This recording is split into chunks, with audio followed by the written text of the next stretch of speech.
Alright, so we are now recording. Hey. So, hello and welcome once again to King from the Radio live streaming event. This is your host Mark Torres speaking. This is our probably like fifth, if I have my memory correctly. I'm just randomly guessing how many of these we've done live at Royal Collectibles. It's right here. So, located on 96-01 Metropolitan Avenue in Queens, New York. And as we usually like to do, we have a special guest with us who's sitting right here. Is Kristen Godsnuk. That's me. So I actually know Kristen, but don't know Kristen. I've seen you like 4 or 5 times at various conventions, and we've met for the first time at least 3 of those times. General convention acquaintances. But she has a book, and we decided that we'll have a little chat about it. So first off, why don't you introduce yourself and tell us about your book, which is available out right now. Yeah. This is my book, Henchgirl. It's about a girl who works for a supervillain, but it's just her crappy day job because she can't get a normal job. So it's kind of a metaphor for what a lot of people go through in their 20s, just figuring out what you're doing in your life, but with the trappings of like a superhero parody. So, I guess we're going to start from the top. Sure. Is this something that you thought you wanted to do when you were a young girl, to be a henchwoman, and then you realized that this is how your life turned out to be, and then you decided to make a comic out of it? No. No, I never wanted to be a villain. I mean, I was always lazy as a kid and always wanted to find, like, the easy way out. So I think I put that quality of mind into Mary, the main character's character, which is kind of how she ends up in the Butterfly Gang, which is the supervillain gang to begin with. But I always wanted to draw comics, but I didn't want to, like, ruin people's lives or anything. Well, is she a successful hench girl, or because you said it's a crappy job for her? So, well, that's something that gets explored in the comic. I think she kind of goes through a character journey where she kind of finds out what I don't know. There's kind of like her character kind of breaks bad in the comic, kind of like Breaking Bad, that phrase. So a lot of it is her discovering that she's actually pretty good at being a hench girl, although she's not. I don't know. It's not necessarily a good thing to be good at. So they say write what you know. Do you know anything of the superhero genre, or yeah, I was committing crimes, superheroes? Not so much for the crime. No crimes here. Nope. Nothing she's going to admit to. I committed many crimes, but I didn't at all. But I don't know. I always really liked superheroes. There's certain wish fulfillment in having magical powers, superpowers. In Henchgirl's case, she has abnormal strength, which is something I related to because I think my parents made me like rake the leaves a lot as a kid, so I was like weirdly strong. So I was like, that will be her power, is that she can kind of like lift heavy things, but like nothing that special or anything. So this book has been out for a while. This is the trade of the entire 11 issues? Yeah. Right? 11 issues. Well, this just came out. Today. It came out today. 11 no, issues. It didn't come out today. It came out on the 29th, but That's few days close ago. To today. Yesterday was the Amazon on sale day. So for like the people who ordered it online versus at the local retailer. So, but it's still like very new. Yes, it came out today. And yet old because I've been working on it for forever. So. And that was where I was going. So it's 11 issues. When did issue 1 come out? Well, when did you, from start to finish, when did you start creating issue 1 to when issue 1 came out? So now we're here, 11 issues later. So, and a trade book. Yeah, I guess 2013 is when I started. And I started it self-publishing, putting it on the internet as a webcomic. I took down some of that because I'm going to be phasing out of the webcomic website soon. Because why should I pay for an archive to be kept online You know, it's like a couple $100 a year, so I'm stingy. But so yeah, I started out with it as a webcomic in like early 2013, and I was kind of figuring out how to do comics as I went along, and then I started taking this comic class at the Art Students League in New York City, in Midtown, and I realized I was drawing on the wrong paper, and I was doing everything wrong, so I ended up having to redraw the first 4 issues, which was, I don't regret, because they look a lot better now.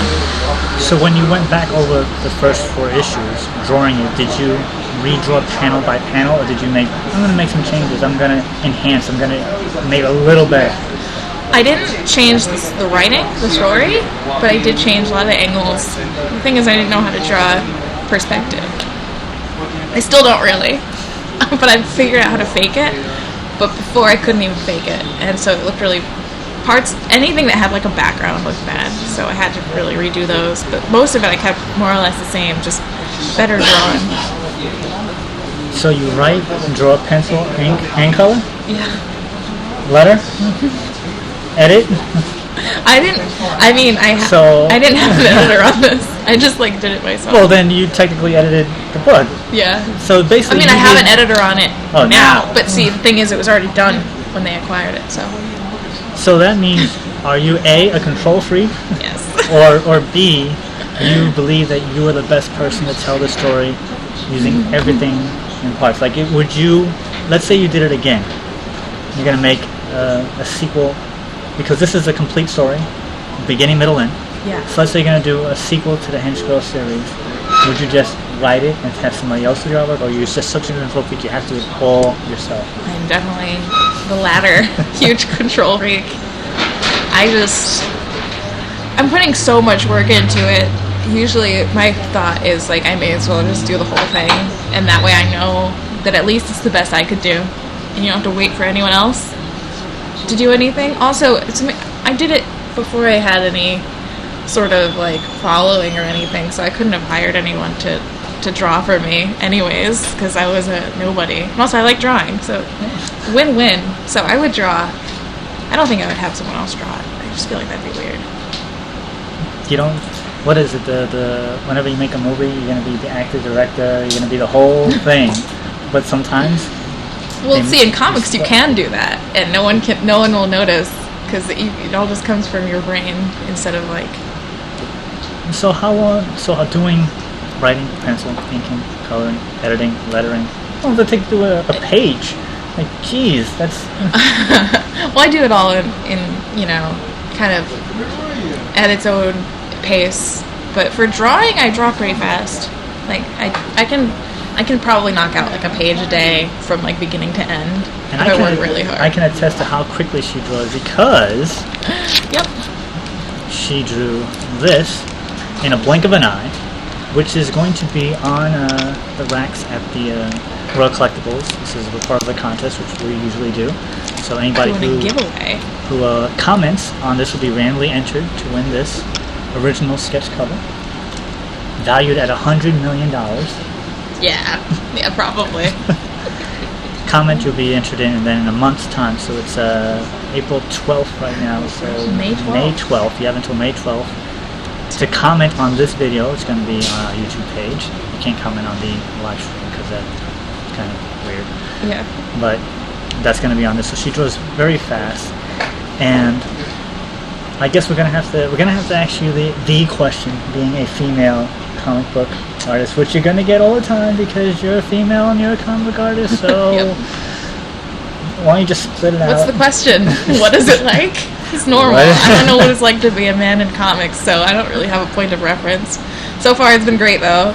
I think there's been a big call for diversity in terms of like having more women and having more like people of color making comics. And so I think I came into comics at the right time because people were really looking for more stuff by women. So I'm a little duplicitous on this because when I'm Puerto Rican. When I was growing up, I didn't really see too many Puerto Rican, people, and at no point in time I was like, I felt left out. I felt it was just the way it is. Mm-hmm. So did you feel left out that there weren't enough female characters, or were you just like, eh? Oh, I mean, I guess in general. I feel like most times when I watch or read of something, I feel like usually people don't make the female characters the most interesting ones, and I always found that annoying, and I think that's part of what I wanted to address in my comic. But in terms of the creators, I always read manga as a kid, so I was always very aware that most of the people whose comics I was reading were women, so it actually was like a little like alternate experience that I had. I never really thought women can't do comics, because I didn't go into like I wasn't really into like Western comics, like the US based comics when I was coming of age. So was that the key time frame is coming of age is when you got to get into comics for future artists? I don't think so. I think as long as I think there's like just infinite different ways of getting into comics. It just has to be something you're interested in. I think for me, I just wanted to tell stories, but I also like drawing, so I was like, okay, comics, you draw the story. And going back for a second, speaking of growing up, what is the age group for this book? Is it family friendly? Is it little kids? Is it it's adults? Not. It's for 12 and up, 13 and up. So PG-13? If your kid gets scared of things, there's violence. If your kid gets scared of things? Some people's kids like watch Scooby-Doo and they're like, oh my god, ghosts are gonna kill me, and they like have nightmares for weeks. So if you have that kid, no, don't read it yet. But anyone else, it has some violence, but it's comedic sort of violence. It's like over the top grotesquerie, but you're not supposed to take it incredibly seriously. But there's some dark stuff happens. So, what is in the future? What are you going to be? I'm working on a graphic novel for... Super secret graphic novel? Yeah, it's secret. I can't say the name, but it's for Scholastic. So, that's going to be really cool. And that comes out... who don't remember Scholastic... Everyone remembers Scholastic. They do like... There was a guy here today, he didn't know. Okay, hardcore comic people don't realize that the trade... like the regular book publishers, they also make comics, and they tend to be very good deals. That's what I've learned, so I like to stick with those people too. So Scholastic is doing what? What is it? Can you give us a premise? How much can you say? I think I can just say it's going to be a middle grade graphic novel that's kind of like Freaks and Geeks meets Sailor Moon. So that's hopefully I'm going to try to do like the Pixar thing where grown-ups also can enjoy it, and it's just a story that's about like a 12-year-old. It's not like I try not to like dumb it down. I don't know. Okay. But yeah, that's the general. So when is the Henchgirl animated series coming out? I don't know. I mean, there might be some sort of TV show going on, but I think they were hoping to make it live action, so never. If someone came along and gave you a big bag of money, would you do live action? What, me? Of Henchgirl. I mean, of course. Oh, because you wanted it to be animation. You're like, well, I don't know. No, I didn't. I have no opinion. They can do you whatever they want. Your own opinion, your own little baby. This is your child. Well, that's the thing. When someone adapts your work, you have no control over it. So you should just like let them do their own thing with it and like reinvent it for the medium. You know, I don't really know how to make TV anyway, so I would leave it in the hands of people who knew what they were doing. Oh, all right. Where can people get the book? Besides at Royal Collectibles. You can get it at your local. At Is it RoyalCommicsNYC.com or RoyalCollectiblesNYC.com? It's RoyalCollectiblesOnline.com. Is it Royal Collectibles Online? I got it. Royal Collectibles Online. Yeah, you can get it anywhere at your local comic book store or at any bookstore or on the internet on Amazon or BarnesandNoble.com or DarkHorse.com. Now, or in stock trades, they have good deals. Sorry, I didn't mean to say that. I'm in a comic book store. They have the best deals at the comic book store. Get it only from them. So you mentioned that you went to the student art student league. Yeah, they have like monthly classes. So before that, did you go to high school, college for art, or you just no? I went to like regular high school and college. I studied English and Spanish literature, and I minored in painting.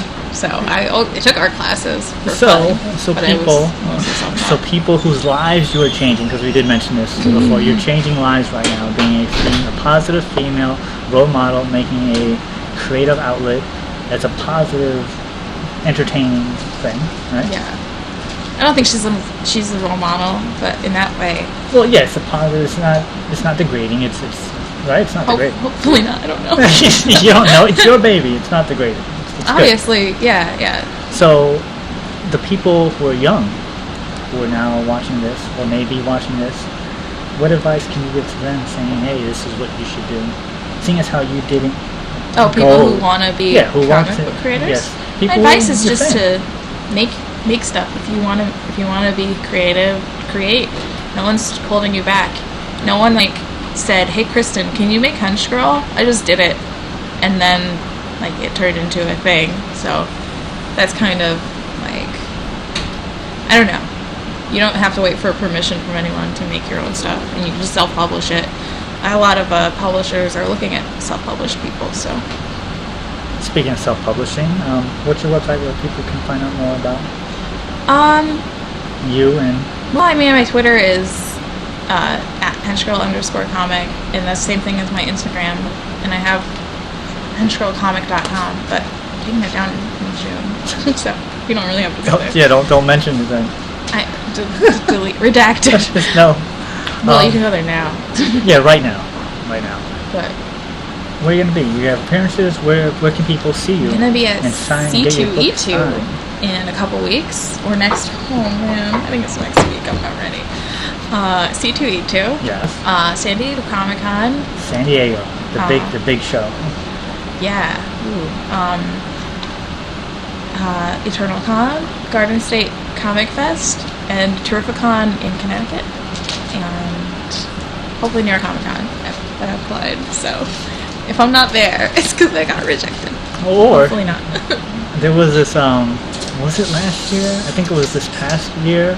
There was a guy who had just prints in a cardboard box, 2 blocks away, and he had his own little outdoor convention. He was selling prints for $1, so you could be right outside. That's not across the street. She'll be there across the street. If you don't see her in there, she'll be out there next to the hot dog stand. Favorite comic right now, or something that inspired you. You said manga. What was your favorite manga? I really loved Inuyasha and Ranma 1/2 so much as a kid. I was obsessed. I do remember Ranma 1/2. I had 3 volumes, and I just read them over and over again, to the point where I could quote them. It was weird. There was that. I loved Scott Pilgrim. That was a big influence. Anyone can see. Obviously, that was a big influence on my stuff. If you look at it, everyone says it in all the reviews I get. People are like, "Oh," because it's funny and it kind of looks like Scott Pilgrim art. Other comics I like. I just read Super Mutant Magic Academy, and it was really great. I don't know. I just read a lot of random stuff that I get. I went to Mocha and I bought just everything. So going back to your book, beginning, middle, end. When you end it, and she already told me how it ends. Is it something that you said, I'm going to make sure it goes this way, or is it something that you felt that you couldn't come back to, or were you done with it and then over? Well, it's funny because my ending scene that I imagined, I definitely hit that point, but then I had a little epilogue after it because I was like, that was what, there's a scene in the hospital at the end. That was my intended ending point, and then I was like, I don't know, I wanted to add a little something on just to not it was a bit of a downer, so I wanted to have at least a semblance of hope, or a suggestion of hope. So I had basically hit the point I wanted for the ending, but then I added some more stuff. Now Henchgirl is now officially a Dark Horse comic. What crossover would you want to see Henchgirl working for other superhero stuff in the Dark Horse universe? Because it could happen. I mean, I just saw Green Lantern and a Planet of the Apes crossover, so it can happen. I don't really read those things because they don't seem canon. So you wouldn't have a non-canon Henchgirl and Star Wars crossover? No, never. Actually, they don't do Star Wars anymore because it's Disney, right? Yeah. So what else does Dark Horse do? They have their own line. Yeah, well, they have Hellboy. Hellboy. Yeah, maybe. It's not really my thing. Issue of Hellboy. If someone else wanted to do it, good for them. But I don't know. My brain doesn't really work like that. Like the fan fiction-y model of like taking other people's characters. So everything has to be original, start from finish in your mind. I like doing that. I'm sure I could do the other way. I'm just more used to just because. I think when you're more established, people ask you to write for other characters. But like when you're starting out, you just kind of have to make your own stuff up. So that's what I'm used to, at least. Well, funny you should mention that because we just happen to have over here. Oh, except for this thing I did actually write. Something she actually. I wrote Strawberry Shortcake backup stories. Backup stories for Strawberry Shortcake. It was challenging because I had to write someone else's characters. Yeah, so that's the next question. Like, what character would you, if you had the opportunity right now, would you and who would it be? I'd love to write Batgirl. That would be really fun. I love Batgirl. Or X-Men. X-Men. I don't know. I think it'd be fun, though, to come up with my own X-Man. And, like, make a new... See, that's just how my brain works. So you're already saying, I don't want to do what you're doing. I want to do my own thing in your... Well, I don't know. They would have a new property, so maybe that would work. Yeah, then it'll be $1 billion and you'll get a mere pittance for just having that creative name credit on your... That would be amazing, because then I would be famous. So. You would be in the cameo. Yeah, I would be like of the new Stan X-person. Lee. I'd just be like, oh, great. That would be my line. As an X-Men fan... I'm not caught up. Well, I was going to say, who's your favorite X-person? And since we were talking about different mediums for different books, so what is your opinion of the movie franchise, to the comic book franchise, to the... I mean, it's all over the place. But in a good way and a bad way. I thought Logan was a really good movie. I cried so much. Did you really? Everyone was crying. I was in the theater. Everyone was like sobbing. It was sad. And no spoilers, but it was sad. Yeah. Oh my god. I loved it. That was great. And in a weird way, I really enjoyed X-Men Apocalypse. Even though the way that they ruined all the characters' backstories was weird. It's like, they took Cyclops, who's my favorite X-Man. My favorite X-Man, and they treat him like a punk in all the movies. They didn't give him his cool backstory where he has amnesia from falling out of a plane and like his dad got abducted by aliens and he's raised in like a creepy orphanage. They were just like, here are his parents, and they're just like, hey. It was so weird. I was more... It's like, why not do the interesting thing that like gives his character complexity? I was more upset that in 3 X-Men movies... It's all about Mystique. He didn't do anything. Oh, that's true. And then he dies in the 3rd movie. That doesn't even count. That movie doesn't count. I was so upset. So like, bad. my favorite, and then he gets treated like a punk. And then in the end of the movie, they're like showing all like the graves. Other people die. I forget what happens in X-Men 3. Other people die, and they're like showing that like Jean Grey's grave, and everyone's crying, and there's no grave for Scott. Because he just disintegrated. They're just like, whatever. Yeah. It's just like, no tombstone for the leader of the X-Men. Or maybe they did. I don't remember. It was something. Final question. Henchgirl.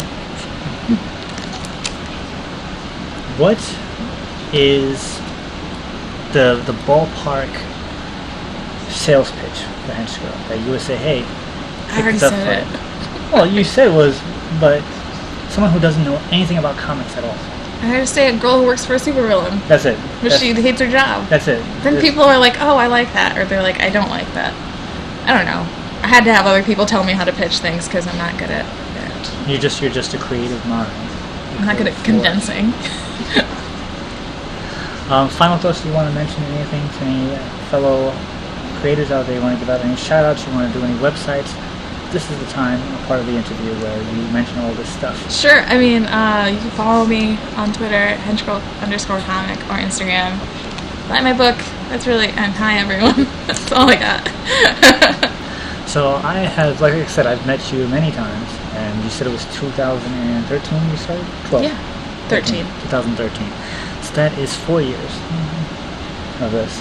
Yeah. Now well, I didn't start doing cons until 2014. So that's when I met you in 2014. Then. Yeah. so 3 years I've known you, and it's really cool seeing how you evolve. Every time I see you, you always had a new issue. You always had something new. You always continuing the story. I think it's really cool how far you've come, and now that you are with a quote-unquote non-self-published, you're with Dark Horse now. So yeah, I'm definitely not self-published anymore. An amazing, thank you, amazing thing, and I wish you much continued success. The Scholastic is the next book. Do you have anything else after that, or? I'm not really supposed to talk about it too much. It's next year sometime. Secret stuff. So then when that happens, we'll put you on our show. You came from the radio. Oh yeah. And you'll be on a guest there. So make sure you guys comment on this, like this video, and you can be entered randomly to get this $1 bazillion oh yeah, comic, infinite original value. signed. And what issue is this, by the way? 1. This is the first issue, limited edition. Right? This is the last one in existence. Actually, this is a one of a kind now. Well, I drew the picture. Yeah, so it's today. one of a kind. So you can win this right here. I wish I had pictures of you actually making it, but I don't. But it's okay. So make sure you follow us, like us.